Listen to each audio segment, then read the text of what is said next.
Après ce JT, vous aurez le plaisir de suivre un infomagazine tourné à Bologne, Bologne où plus de 800 Belges résident et où une exposition consacrée au carnaval de Binche et au triomphe a été proposée il y a quelques semaines. Avant de vous y emmener longuement avec cet infomag, nous vous proposons une brève visite de Bologne. Bologne, ville universitaire historique qui accueille près de 100 000 étudiants et dont l'architecture typique et la gastronomie font également une destination de choix pour le touriste. Un reportage de Nathalie Roland et Xavier Delval. Fondée par les Étrusques au VIe siècle avant Jésus-Christ, colonisée par les Romains, conquise par les Lombards, annexée aux États pontificaux, Bologne est aussi la ville qui vit le couronnement de Charles Quint en 1530. À la fin du Moyen-Âge, elle fut l'une des cités les plus peuplées d'Europe. D'un point de vue architectural et artistique, elle a vécu sa période faste avec le Rinascimento au XVe siècle.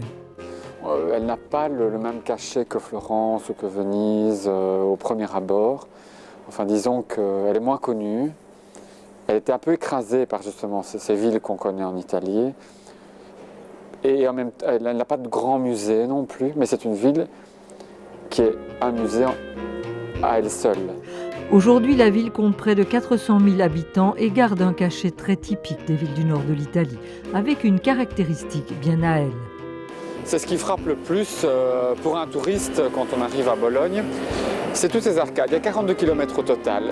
Il faut savoir que quand Bologne s'est développée, les Bolognais ont dû trouver une solution pour agrandir la ville. Mais comme elle était confinée dans son enceinte, l'idée a été en quelque sorte, à ce moment-là, on ne construisait pas vers le haut comme aujourd'hui, hein, il n'y avait pas de gratte-ciel.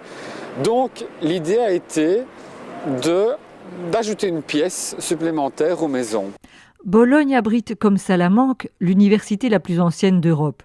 Le premier siège stable de cette institution, fondée au Moyen-Âge, est un bâtiment du XVIe siècle appelé l'Archiginnasio. La tradition veut que la ville accueille des étudiants étrangers depuis des centaines d'années et plus récemment, ils arrivent par milliers chaque année via l'échange européen Erasmus.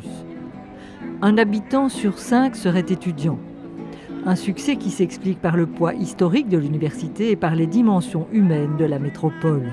Toute la ville vit au rythme estudiantin, donc la ville se vide pendant les vacances, pendant l'été et toute l'année. Enfin, on vit vraiment à leur rythme, toute la ville aussi fonctionne en fonction des étudiants, justement, les logements, le culturel. C'est une ville très colorée, avec une architecture intéressante parce que vraiment on passe vraiment du Moyen-Âge à l'architecture moderne, on trouve un peu de tout et il se passe toujours quelque chose. Donc voilà, des fêtes dans les rues, des fêtes costumées, enfin il y a vraiment beaucoup de personnages intéressants et j'y trouve c'est une grande source d'inspiration.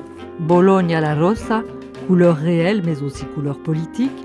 Bologna la dotta, la savante, ses habitants sont les plus diplômés d'Italie. Bologna la grassa, on y mange excellemment, ma foi.